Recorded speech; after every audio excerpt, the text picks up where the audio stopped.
There are 3 treasures to leave behind. I think you've already got those notes, right? Here they are. Number 1, your pictures. Don't leave the event unrecorded. It takes only a fraction of a second to say, here's who I was with. When I travel the world, right? We take all these pictures, and here's one of the gifts. People send me the pictures they took of me and them. It's part of the treasures I have on the farm. Incredible. A picture's worth 1,000 words to describe the scene, the emotion, what happened. Say, wow, this was an extraordinary day for me when I met these people. Here's what they told me happened to them when they went to my seminar 10 years ago.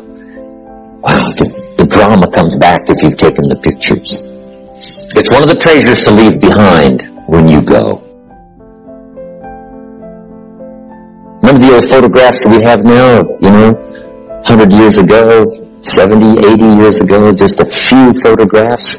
What would it be like if you had thousands of photographs of the past, of your history, your mother, your father, right? Grandparents? So, change all of that now for your children. Leave all your photographs as a record. Here's what's next to leave behind, and that's your library. The books that changed your life, the books that changed your health, the books that rescued you from oblivion, the books that you passed on to other people, they were so exciting for you, the books that made you financially independent, the books that developed your leadership, the books that gave you wisdom to ponder when things were tough, the books that got you through the winter, the books that helped you to plant in the spring and harvest in the fall. What a treasure to leave behind. If you do that, here's what's for sure. Your books will be more valuable than your furniture. Wow. Now the third treasure to leave behind is your journals. The notes you took that helped you to live life as you lived it. Long after you're gone, a treasure that children, grandchildren, great-grandchildren will find so fascinating. They may use it to help guide their own life into their own future. 5 sources of inspiration. Here's the first one. Deciding. If you just make a decision, it can be sometimes the day that starts you on a brand new journey. Now, some decisions are incidental and some are small, and some, are part of a working day. But sometimes decision-making can be one of the most important days of your life. Maybe a decision you've postponed, and now you understand the penalty of postponing that decision. You've got to do something, and finally you come to the conclusion, today is the day. I now decide. And whether you decide on a new direction, whether you decide on a refinement in philosophy, whether you decide to act when before you haven't acted, you decide on a series of things that you're going to do, you decide.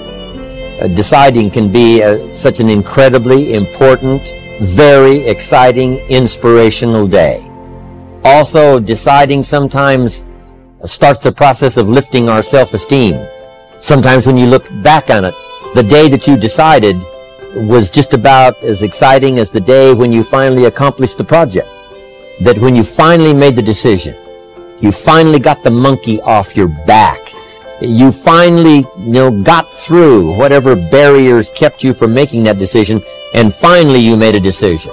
And now it seems like the sky is blue and the air is clear and your mind is ready. The adrenaline starts to flow. Things start to happen to you from that moment of decision. So that can be an incredible source of inspiration. Now, if you don't follow through, it's not going to last all that long.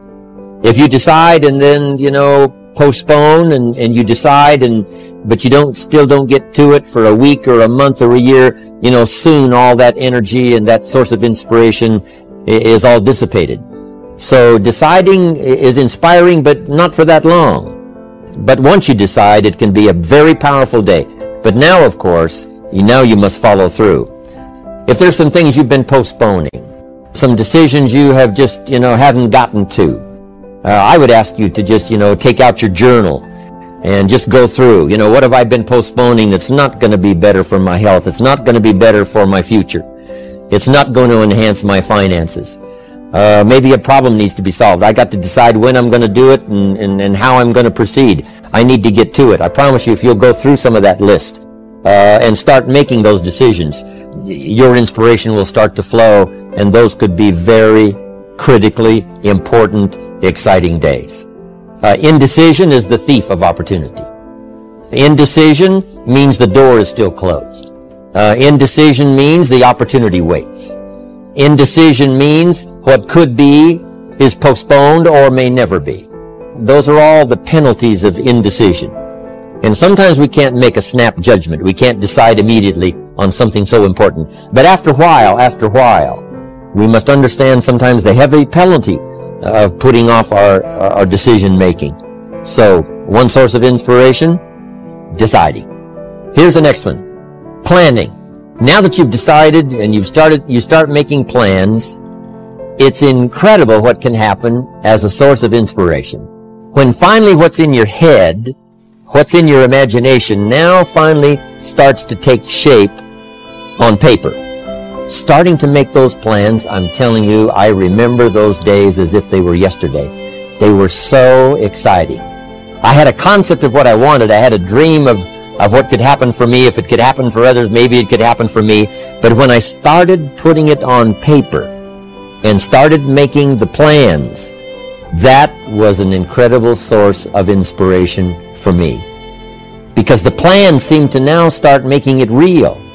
That what I had thought about, what I dreamed about, now I'm actually getting to it by making a plan. However, and it is a source of inspiration for only so long. And you can make one plan and then you can make another plan. And you can make some plans today, and the next day you can make some more plans, and the next day you can make some more plans. And it is a very exciting source of inspiration, but only for a while. I'm sure we would all agree that making plans, that inspiration wouldn't last for a week. Now, that inspiration now must drive you to do number 3. The first source of inspiration is deciding. Second source of inspiration is planning. And now, here's a big source of inspiration, beginning, getting started. Actually turning thought and the notes on the paper, the plans, actually now committing it to action, getting started. And beginning can be an incredible source of inspiration. Guess what you can say? I'm on a new track. I have carved out for myself a new beginning. I'm on my way to the most incredible health. I will never be the same again. I'm leaving the old, undisciplined part of me. I'm leaving that behind. I'm a new person. I made my first walk around the block that I'd thought about for so long and never did. I finally did it today. I've started. I have begun. That is an incredible source of inspiration. And that is to start, to begin. You cannot believe what can happen to your self-esteem. And many of you have already experienced it. I'm just asking you to begin something new in all the areas of your life. Maybe you've always thought about benevolence, and you just haven't gotten started, or you haven't made the plans, or you haven't made the decision. I'm asking you to start taking that stuff now that's in your head, that imagination, which is very powerful, and it's a great source of inspiration in itself. But then I'm asking you then to decide, use that inspiration. Then I'm asking you to make plans, begin to make plans, use that inspiration. And then if you take that first step, it can be the first step of an incredible journey. And beginning can be many things. Beginning a new commitment to learning. You say, I'm going to have a library second to none, and I bought the first book of my new library today. I'm going to be surrounded by information and inspiration. You know, I provided some space in my room for my expanded library. But here's what's exciting. I got the first book today. I've gotten started. This is just the first of many, many books. This is the first of a whole flow of information for me. This is the first time. You want to learn a new skill and you sign up for a class. Let's say you want to learn accounting or something, and you sign up for the class and you take the first class. You get started. You thought about it. You made some plans for it. You made some time for it. But there's nothing like sitting there in the class with the pen in your hand and the pad ready to take notes. Here I am. I'm starting on a new journey of learning. Remember that. Beginning is a fantastic source of inspiration. Planning is an incredible source of inspiration. If you begin that first week and then you don't continue, yes, you'll be inspired by deciding and planning and beginning. But all of that now will start to fade away if you don't do number 4. One of the great sources of inspiration is progressing. Once you've gotten started, now you proceed, you progress. Now you go to class the second week, you go to class the third week. But it's not only progressing in terms of time, it's progressing in terms of what you're learning, progressing in terms of getting the information that you hadn't discovered before. Now you're excited about that. Progress. When you start jogging around the block, and at first it's a little difficult, and then it's 2 blocks, and then you go around 4 or 5 times.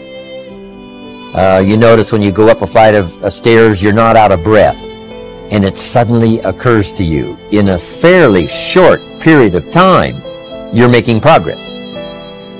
Then when you start making progress in your business, your ability to make contacts, your ability to talk to people, being so shy, you decided one day, hey, I've had enough with being too shy. And you start, and at first it's difficult. But then, very quickly, and it doesn't take a year, I'm telling you, it doesn't take a month, it doesn't take a week. Understanding that with this new skill now, with this new ability, and with my progress, no telling what I can accomplish. Because if I can get over the fear of talking to one, I can get over the fear of talking to number 10, number 50, number 100. And by the time I get to number 50 and number 100, my self-confidence is going to be so strong, my self-esteem is going to be so high, my new skill is going to show such incredible progress that I will never look back on the old ways. So, what an incredible source of inspiration, progressing. I jotted this down. Unhappiness is simply the lack of progress toward a preset goal. If you're not making progress, see, that's when unhappiness sets in. But here's where happiness begins. Making progressive progress. You don't have to arrive all at once. You don't have to have it immediately. But as long as you're making progress, as long as progress is part of your experience now, it is a fantastic source of inspiration. Now here's the next one. Source of inspiration, and that is achieving. I want to have this much experience and be able to do this by 30 days from now, 60 days from now, 6 months from now.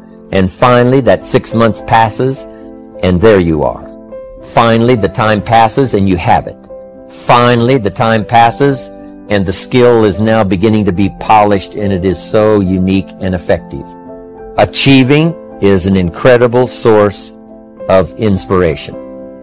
When you do achieve, whatever you set out in the beginning, where you decided and planned and you got started and you progressed, when you finally achieve, that achievement is not much more inspiration than when you decided.